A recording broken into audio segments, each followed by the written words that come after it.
Bonsoir à tous, bienvenue dans Buonasera Calcio, l'édition du jeudi soir. Alors ce soir, on va aborder encore en 30 minutes un thème sur le football européen. Et effectivement, ce soir, ça va être Manchester United. Oui, effectivement, j'ai réussi à réanimer le stream. Donc voilà. Oui, donc Manchester United ce soir.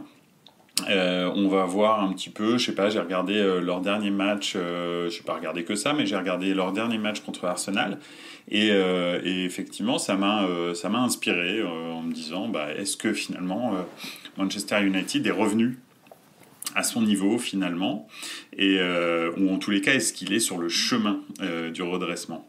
Donc ces derniers temps Manchester a subi pas mal de péripéties, de hauts et de bas. C'était assez compliqué ces dernières années. Donc on va se demander un petit peu d'où est-ce qu'ils viennent, qu'est-ce qui a changé récemment, et puis dans un troisième temps, on va se demander aussi qu'est-ce qui leur manque pour reprendre leur place dans le football européen, c'est-à-dire parmi les 3, 4, 5 meilleures équipes d'Europe. C'est-à-dire c'était ça pendant très longtemps, à partir des années 90, on va dire, quand on arrive, leur place se situait dans les 5 meilleures équipes d'Europe en permanence. Ils étaient très fréquemment en finale de Ligue des Champions, ils gagnaient des Ligues des Champions assez fréquemment, on va dire au moins une ou deux par décennie, donc c'était quand même assez incroyable. Alors United est quand même ultra dépendant de Rashford. Ouais. Alors, pas que. Je trouve qu'il y a beaucoup de joueurs qui sont essentiels à United ces derniers temps. Enfin, en tous les cas, bien sûr, Bruno Fernandes, bien sûr Casemiro, qui a été transféré récemment, qui a stabilisé le milieu de terrain. Je pense que ça, c'est un des éléments vraiment décisifs du saut de qualité qu'a eu Manchester United. Et puis aussi la stabilité, bizarrement, qu'a donné... Enfin, pas bizarrement, mais... Je veux dire, en défense, il y a quand même une certaine stabilité qui a été donnée peut-être un petit peu par Varane, même s'il a été blessé souvent. Mais on va dire qu'ils ont une façon de jouer un petit peu différente en défense que ce qu'ils avaient avant. Alors Maguire de temps en temps joue, mais il joue de moins en moins, heureusement d'ailleurs. Et effectivement, ça leur donne une espèce de sérénité un petit peu différente. Ce sont des défenseurs qui jouent maintenant, qui relancent beaucoup, etc. Casemiro, tout le monde se moquait d'United à cause du prix, il donne tort à beaucoup de gens, oui.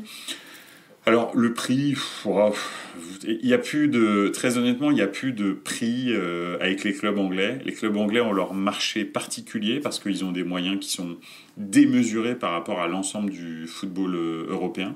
Donc le prix, ça les importe peu, c'est pas très important pour eux le prix que ça peut coûter un joueur. Mais bon, donc c'est vrai que les clubs anglais maintenant, généralement, payent toujours très très cher les joueurs, sans aucune raison, juste parce qu'ils ont de l'argent. Ils ont certainement autant d'argent, n'importe quel club anglais a quasi autant d'argent que les super clubs type Paris Saint-Germain ou Manchester City ou Newcastle. Donc c'est pour ça que je regarde même plus le prix des transferts en Angleterre, ça sert plus à rien. Ils dépensent parce qu'ils ont de l'argent et ça leur pose absolument aucun problème. Voilà, ça fait vivre les autres championnats, tant mieux, c'est très bien. Oui. Alors, on va partir un petit peu d'où est-ce qu'ils sont partis. Moi, j'ai envie de commencer avec leur dernier grand succès. Leur dernier grand succès, c'est la victoire en Europa League avec Mourinho et Ibrahimovic, qui s'est fait les croisés, donc il n'était pas là jusqu'au bout. Mais en gros, c'est ça leur dernier grand succès. Ils sortaient d'une période très très sombre après le départ de Sir Alex Ferguson, et Mourinho arrive et Mourinho fait du Mourinho, c'est-à-dire on n'aime pas, mais ça change pas qu'il gagne.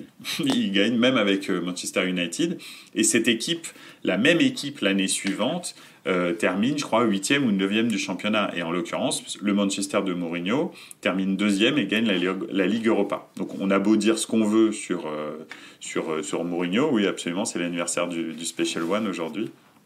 C'est 60 ans. En tous les cas, c'est le dernier entraîneur qui a fait gagner son équipe. comme toutes les équipes par lesquelles il est passé, sauf Tottenham, parce que je pense que Tottenham, c'est vraiment un club qui est maudit en termes de victoire, parce que même la Roma, il a réussi à gagner un titre européen, alors un petit titre européen, mais bon, il l'a gagné, donc voilà, il fallait le faire, il l'a fait. Ça faisait très longtemps que la Roma n'avait rien gagné. Van Gaal, ah oui, c'est ça, ouais, c'est absolument, c'était Van Gaal qui était avant Mourinho et Solskjaer qui a repris le après Mourinho. Donc voilà. Bref, il gagne cette Ligue Europa. Et puis derrière, catastrophe. Hein. Donc Solskjaer qui arrive, qui fait un petit peu illusion, mais ils enchaînent les 7e place, 6e place, 5e place. Enfin bon bref, c'était pitoyable. Ils étaient en Ligue des Champions, je crois, une année ou un truc comme ça. Enfin bref, c'était vraiment des performances très très en dessous de ce que Manchester United a l'habitude de faire. Et puis, on a l'impression en plus que les actionnaires sont complètement déconnectés des besoins sportifs de Manchester. Ils ont de l'argent, ils dépensent chaque saison, mais en fait, chaque saison, ils font des recrutements qui ne sont absolument pas logiques avec les besoins sportifs de United. Ce qui fait que, en fait, on n'a pas vraiment de suivi, ou en tous les cas de suite dans les idées. Donc c'est vraiment assez erratique, énormément de très gros transferts, souvent des joueurs anglais. Vous savez que je disais tout à l'heure que les clubs anglais ont un marché à part avec des revenus à part, avec des tarifs à part. Mais alors, lorsque les clubs anglais cherchent à acheter des joueurs anglais, alors là, ça devient n'importe quoi. Hein. Donc on l'a vu avec Maguire, mais il n'y a pas que lui. Luke Shaw, des gars comme ça. Tous ces joueurs-là, ils ont été achetés extrêmement cher par Manchester United. Donc voilà. Rashford heureusement était dans leur équipe donc voilà, donc ils traversent une période très très sombre, des recrutements qui sont complètement erratiques, aucune politique sportive vraiment très claire, des actionnaires qui ne pensent aux dividendes qu'ils peuvent prendre sur les revenus du club, parce que malgré tout Manchester United a fait un travail incroyable lors des années 90 et 2000 et même 2010, hein, début des années, enfin 2010, ouais, jusqu'au départ de Sir Alex Ferguson. En fait, ils se sont implantés à l'étranger, déjà en Angleterre bien sûr, mais surtout à l'étranger de façon incroyable. C'est le club qui va être le plus, on va dire, rentable à l'étranger.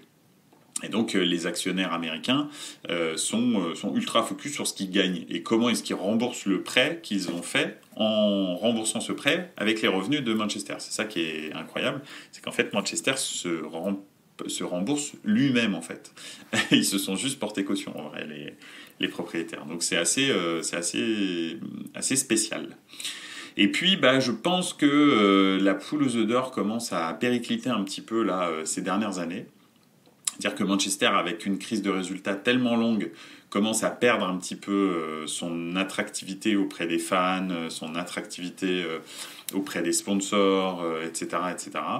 Et on dirait que la direction, tout d'un coup, se dit on va prendre des décisions qui sont logiques.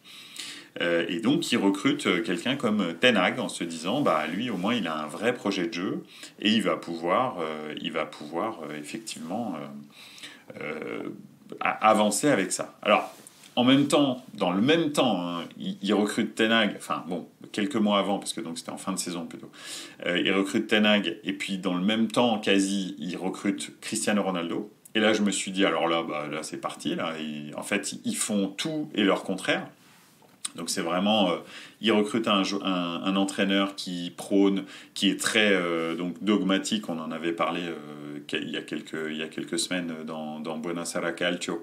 Un entraîneur qui a une très claire idée du jeu, qui demande un gegenpressing très très intense, qui aussi demande une implication de l'ensemble de l'équipe, des 11 joueurs, dans le jeu au pied, dans le pressing, etc. Et vous recrutez certainement le joueur au monde avec Messi qui presse le moins, qui refuse de le faire et qui ne pense qu'à ses stats individuelles, alors que Ten Hag a une vision du jeu qui est vraiment l'inverse de ce qu'une star comme Ronaldo va véhiculer en fait. Ouais, effectivement, le timing était chelou, comme tu dis. C'était vraiment bizarre de recruter et Ten Hag et Cristiano Ronaldo. Dans la même phrase, c'était vraiment complètement bizarre et ésotérique. Bah, résultat, arrive ce qui devait arriver.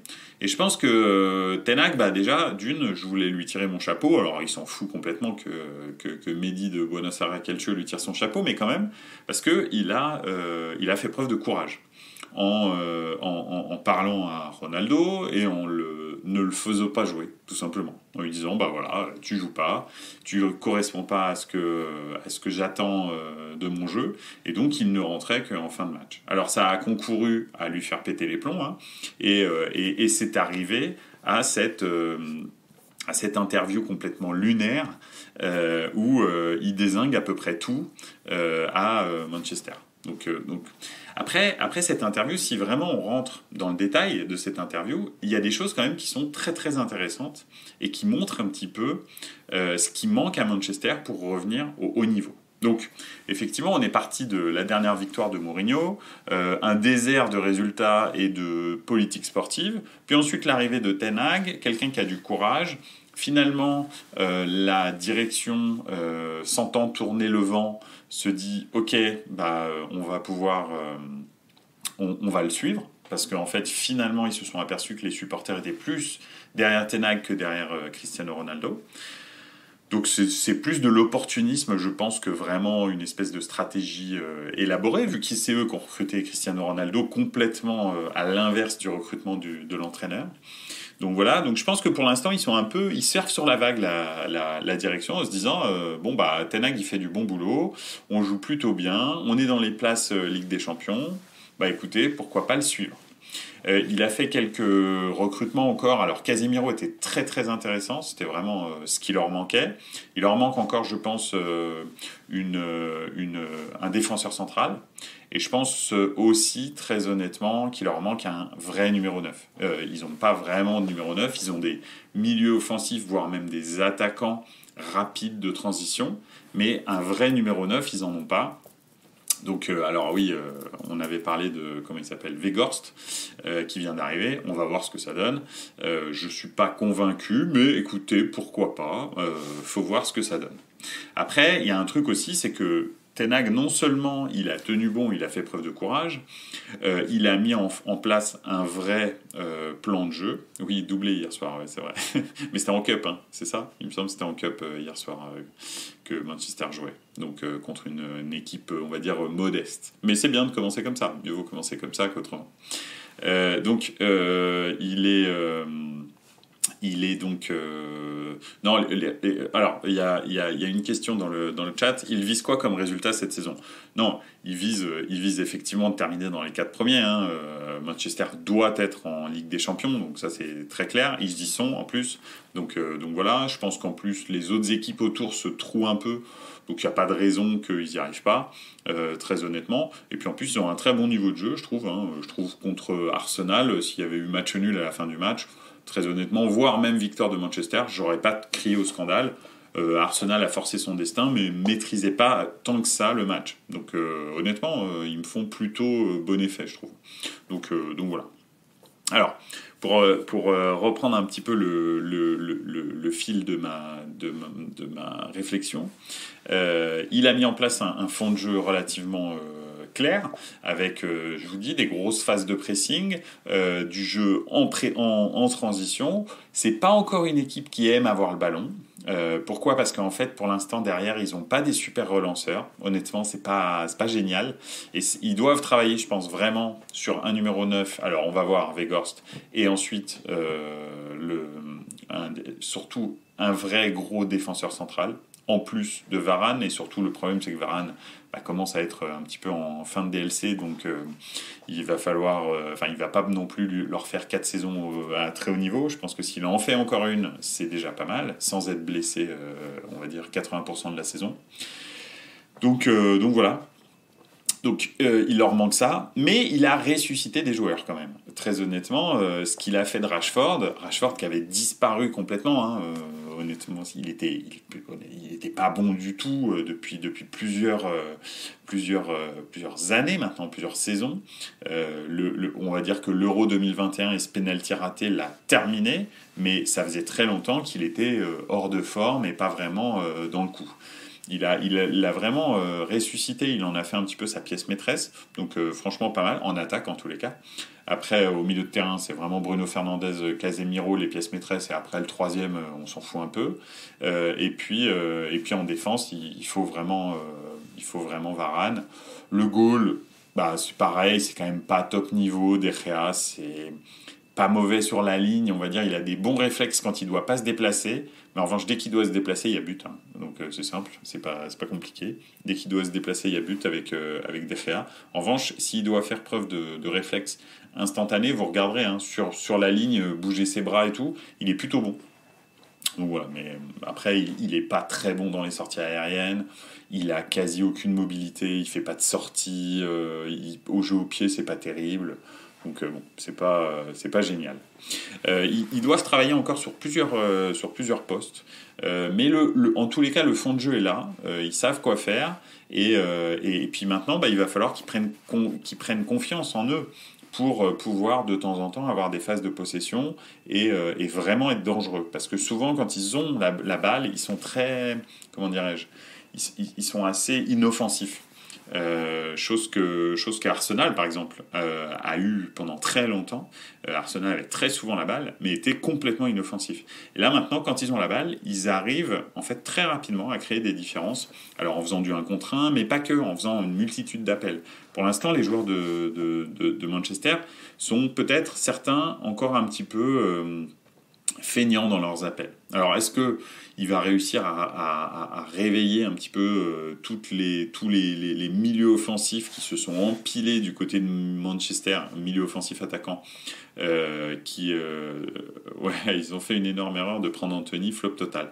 Bah, c'est un petit peu ça. C'est bizarre parce que donc Ten Hag, lui, a une idée de jeu assez, on va dire, assez clair. Et oui, ok, Anthony venait de l'Ajax, Ten Hag aussi, mais je pense que vraiment Anthony ne fait pas partie des joueurs qui peuvent se fondre dans le collectif d'un Ten Hag, en fait. Alors je sais pas pourquoi ils ont pris cette direction. Ça, c'est peut-être justement un des bémols que je mettrais depuis l'arrivée de Ten Hag. Vraiment, je le reconnais pour plein de choses, mais je trouve que sur le recrutement, par exemple, d'Anthony, c'est vraiment pas... quand il a été recruté, je me suis dit, mais enfin, mets de l'argent ailleurs, mais pas là-dedans, quoi. C'est un peu bizarre. Donc bon, on verra. Peut-être que lui le connaît mieux que nous et on fera quelque chose de plutôt pas mal. Mais c'est vrai qu'ils ont déjà des Martial, ils ont déjà des joueurs comme ça, déjà qui sont complètement hors de forme. Je parle pas des Greenwood parce que ils sont plutôt en prison qu'autre chose. Donc voilà, mais c'est dommage parce que Greenwood était un vrai très bon joueur. Je trouve qu'il était même au niveau plus, on va dire au niveau de valeur intrinsèque. Alors ça ne préjugeait pas de sa carrière, mais je trouve qu'il était meilleur que Rashford, par exemple. Donc il avait une qualité brute qui était meilleure que celle de Rashford. Alors poli avec un entraîneur comme Ten Hag, ça aurait pu donner quelque chose de vraiment sympa. Bon, malheureusement, il a un petit peu déconné, et enfin même beaucoup. Beaucoup déconné, et donc voilà. Bah, après, on a vu comment ça s'était retourné pour Benjamin Mendy, hein, la situation, même si je ne juge pas du fond, hein, et puis des valeurs morales de Mendy, tout ça, je suis pas en train de parler de ça. Je dis juste que la justice pénale, a décidé que, a priori, sur les 6 accusations, il était en tous les cas innocent. Il n'y avait pas d'agression sexuelle, donc bah, voilà. Après, il a les pratiques qu'il a, c'est pas, enfin, je suis pas en train de dire que c'est un mec bien, mais voilà. Et il en reste une 7e, donc on verra bien la 7e. Mais il leur manque un dribbleur à United. Ouais, c'est ça, parce que finalement Rashford, lui, joue plutôt dans l'espace. Martial, bon bah, est hors de forme. Anthony. Bah, il dribble, mais le problème, c'est qu'il est assez stérile, je trouve, dans ses dribbles. Il dribble un petit peu pour amuser la galerie. C'est un peu un... En fait, Anthony, je sais pas ce que vous en pensez, d'ailleurs, hein, les gens dans le chat, mais moi, il me fait énormément penser à Robinho. Ce sont des joueurs qui sont très forts techniquement, c'est pas le problème, hein, qui sont spectaculaires dans certains cas, mais qui sont absolument pas efficaces. Même si Robinho à la fin c'était un peu mieux quand il était au Milan, mais très honnêtement, franchement, c'était une perte de temps. C'était un peu comme Denilson. Je sais pas, alors là, je commence à remonter, hein, parce que c'est des joueurs des années 90, mais Denilson aussi, qui était le plus gros transfert du monde à un moment donné quand il a été transféré au Betis Séville. C'est des joueurs, excepté des passements de jambes, vous voyez, ils sont un petit peu, on va dire, célèbre pour un geste technique en particulier. Alors bon, pour l'instant, Anthony a sa toupie, donc je sais pas, peut-être il va en ajouter un autre geste technique, mais c'est pas des joueurs qui sont très très décisifs. Donc ça, c'est un petit peu embêtant. Donc, je pense que Ten Hag a vraiment besoin d'avoir derrière lui une direction technique qui l'épaule, qui lui fait des recrutements de temps en temps, enfin pas de temps en temps, tout le temps, qui sont orientés en fonction du jeu qu'il veut mettre en place et pas en fonction des opportunités, de est-ce que ce joueur-là va vendre des maillots ou pas. Je pense pas. Je pense que Manchester avant de penser à vendre des maillots, ils doivent déjà penser à gagner, parce que s'ils veulent continuer à vendre des maillots, il va falloir avoir des résultats sportifs. On peut pas, voilà. D'ailleurs, on le voit. Enfin, je prends un cas que je connais par cœur. Milan commençait gentiment à sombrer dans l'anonymat. Une victoire en championnat et c'est reparti. Le Milan est le club le plus connu en Italie, à l'étranger, devant la Juve, hein, parce que la Juve est bien sûr le club le plus supporté en Italie, mais à l'étranger, Milan est la plus grande marque et ça a été revigoré de façon incroyable, voire même exponentielle par ce championnat. En fait, juste un championnat, un scudetto et hop là c'est reparti.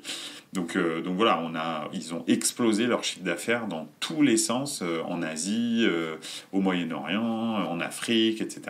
Juste avec une victoire. Mais il faut gagner en fait. Il faut gagner pour refaire rêver un petit peu tous tes supporters à travers le monde. Peut-être hors sujet, United, j'ai vu une info d'ailleurs sur le Milan. Alors oui, ça doit être Bluebird et Elliott, je suppose. Effectivement, il y a alors je fais une petite incartade, mais c'est important parce que le dernier sujet de Buonasera Calcio, c'était la sanction de la Juve. Donc oui, effectivement, il y a une enquête qui a été ouverte. Alors pour l'instant, ça ne préjuge de rien, mais il y a une enquête qui a été ouverte pour éventuellement malversation financière lors de rachat du Milan à Elliott par Redbird Capital. Et pourquoi ? Parce qu'en fait, il y avait un actionnaire minoritaire qui s'appelle Bluebird. Mais en fait, c'est pas une affaire qui est récente. C'est une affaire qui existe depuis la vente du Milan, en fait. Bluebird Capital, qui est une société luxembourgeoise, un actionnaire minoritaire du Milan. Il me semble qu'ils ont 4%, ils avaient 4% des actions du Milan, lorsque Elliott était propriétaire, a estimé que le Milan a été sous-évalué lors de sa vente. Et donc ils se sentent spoilés par Elliott, parce que forcément leurs 4% ont été rachetés, selon eux, moins cher que prévu. Et en fait, ils disent qu'il y a peut-être un accord entre Elliott et Redbird pour que Redbird en fait achète moins cher, on va dire, le Milan que prévu.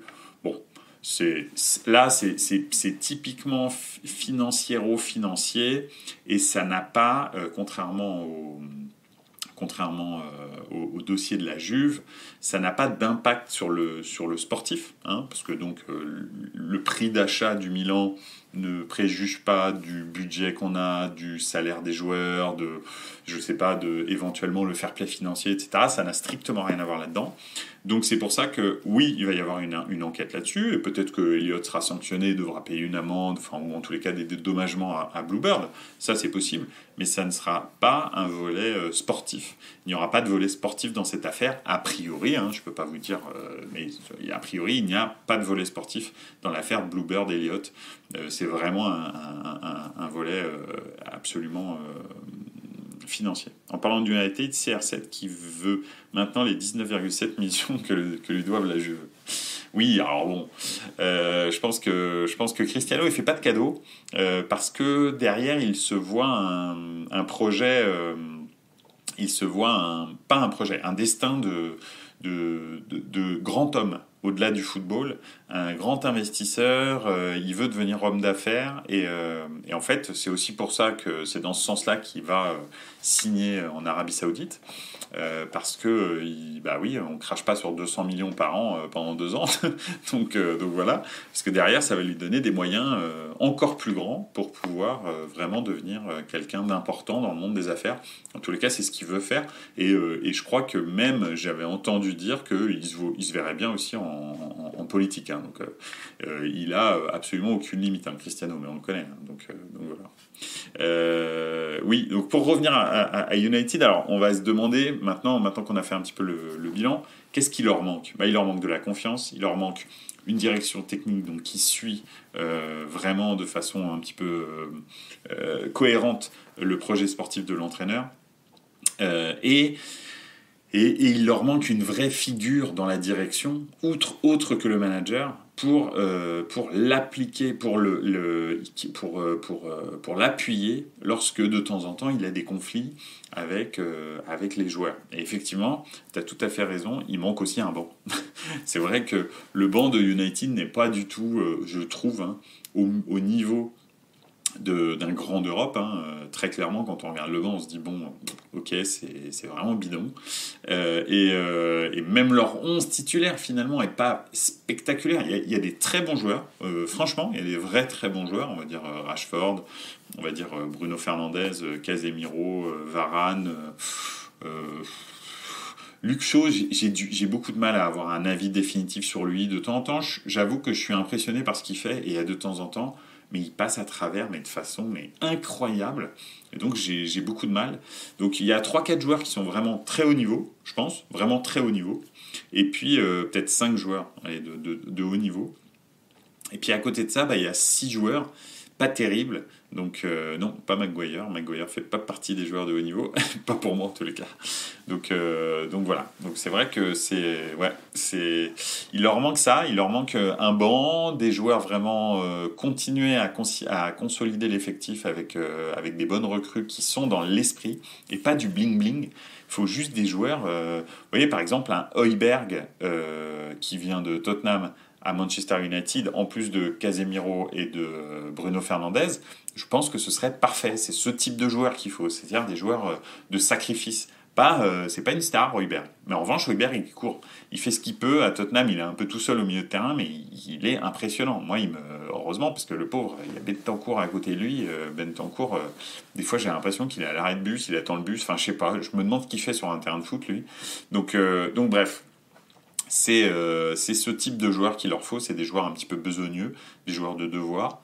Donc voilà, ils sont pas loin de revenir en tous les cas de façon, on va dire, consistante dans le top 4. S'ils font ça pendant 3-4 ans, derrière, probablement, comme Arsenal, qu'ils peuvent avoir une fenêtre de tir pour gagner un titre. Donc voilà. Je pense qu'en tous les cas, si je dois donner mon avis, Manchester est parti sur la bonne direction. Maintenant, sur le moyen terme, il va falloir voir si Ten Hag sera appuyé, si un jour ça commence à devenir plus difficile, et puis quelle politique sportive ils ont. Donc voilà un petit peu. Écoutez, c'était l'avis du jeudi de Buonasera Calcio sur Manchester United. On verra en fin de saison. Moi, je pense qu'ils vont terminer dans les 4. Je suis un petit peu comme Okuto Nojo. Donc je pense que c'est le début du retour de Manchester. Et puis on verra dans 10 ans si effectivement c'était le début ou pas. En parlant de la première ligue qui écrase tout, Zaniolo à Bournemouth. Oui, alors c'est ça. Le 18e de première ligue a des moyens que le champion de Serie A n'a pas. Et très clairement, plus que ça, j'en parlais sur Twitter, le 18e de Première Ligue a des moyens supérieurs à 95% des clubs des 5 grands championnats, en vrai. En vrai, c'est ça, en fait. Je pense que Bournemouth peut pas rivaliser encore avec le Real et le Barça, peut peut-être pas rivaliser avec le Paris Saint-Germain, bien sûr. peut peut-être pas rivaliser avec le Bayern, mais après ces clubs-là, bah, en fait, ils peuvent rivaliser avec tout le monde, en fait. Peut-être avec la Juve de temps en temps quand ils s'énervent, mais bon, je sais pas s'ils vont s'énerver dans un futur proche. Donc voilà, mais sinon, ils peuvent pas, ils peuvent pas vraiment être dépassés et le Milan effectivement n'a pas envie de suivre cette folie de payer 30 millions à un joueur qui s'est fait 2 fois les croisés, qui a plus que 18 mois de contrat et qui n'a rien prouvé depuis le début de saison, c'est-à-dire un but et puis je sais plus, je crois 2 passes décisives, enfin c'est que dalle sa saison à Zaniolo. Donc je sais pas comment ça va se terminer, mais c'est sûr que moi ça me choque pas que Milan ne mette pas 30 millions pour Zaniolo. En revanche, bah, on voit bien que voilà, un club de première ligue, 18e de première ligue, met 30 millions sur Zaniolo. Donc c'est un peu... voilà. On ne peut pas lutter, et c'était mon avis sur la Super League. La Super League existe déjà. Elle s'appelle la Première Ligue. Alors maintenant, qu'est-ce qu'on fait pour les autres championnats ? Donc voilà. Bref. Voilà, en tous les cas, c'était l'avis du soir sur Manchester United. N'hésitez pas à le revoir sur Twitch, bien sûr. Vous pouvez revoir les vidéos pendant une semaine, je crois.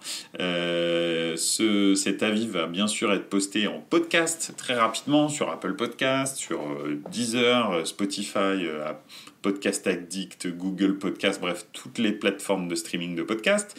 N'hésitez pas à me laisser des avis, et puis bien sûr vous pouvez suivre les réseaux sociaux de Buonasera Calcio, Instagram et puis Twitter, et comme ça vous vous tenez au courant un petit peu des sujets et de l'actualité. Voilà, bah écoutez, je vous fais plein de bisous, merci beaucoup, et puis à lundi soir un nouveau sujet, on va voir ce que le week-end de foot nous réserve. Ciao ragazzi, à lundi.